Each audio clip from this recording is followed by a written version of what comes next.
சென்னை கோயம்பேடு மார்க்கெட்டில் விபத்தில் சிக்கி காயமடைந்த ஜீவராசியை கேஜே பொதுத்தொண்டு அறக்கட்டளை ப்ளூ கிராஸ் இந்தியா அமைப்பின் உதவியுடன் உடனடியாக உரிய சிகிச்சை அளித்து மீட்கப்பட்டது.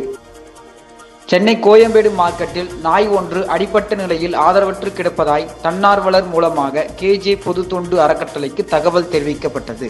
உடனே கேஜே பொதுத்தொண்டு அறக்கட்டளையின் நிறுவனர் மற்றும் தலைவர் அம்பாசிடர் திரு ப. கிஷோர்குமார் அவர்கள் உத்தரவின்படி கேஜே பொதுத்தொண்டு அறக்கட்டளையின் பொருளாளர் திரு ப. சதீஷ்குமார் அவர்கள் ப்ளூ கிராஸ் இந்தியா அமைப்பின் உதவியை நாடினார். கேஜே பொதுத்தொண்டு அறக்கட்டளையின் நிறுவனர் மற்றும் தலைவர் அம்பாசிடர் திரு ப. கிஷோர்குமார் அவர்களின் வழிகாட்டுதலின்படி கேஜே பொதுத்தொண்டு அறக்கட்டளையின் சென்னை மாவட்ட தலைவர் திருமதி ரேணுகா அவர்களின் ஒருங்கிணைப்பில் சம்பவ இடத்திற்கு சென்று ப்ளூ கிராஸ் இந்தியா அமைப்பின் உதவியுடன் நோயால் பாதிக்கப்பட்ட ஜீவராசிக்கு தகுந்த சிகிச்சை அளிக்கப்பட்டது.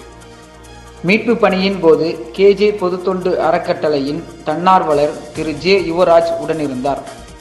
மேலும் ஜீவராசியை தகுந்த நேரத்தில் மீட்டதற்காக அப்பகுதியில் உள்ள வியாபாரிகள், தன்னார்வலர்கள் மற்றும் பொதுமக்களிடத்திலிருந்து கேஜே பொதுத்தொண்டு அறக்கட்டளைக்கு பாராட்டுகள் குவிந்து வருகின்றன.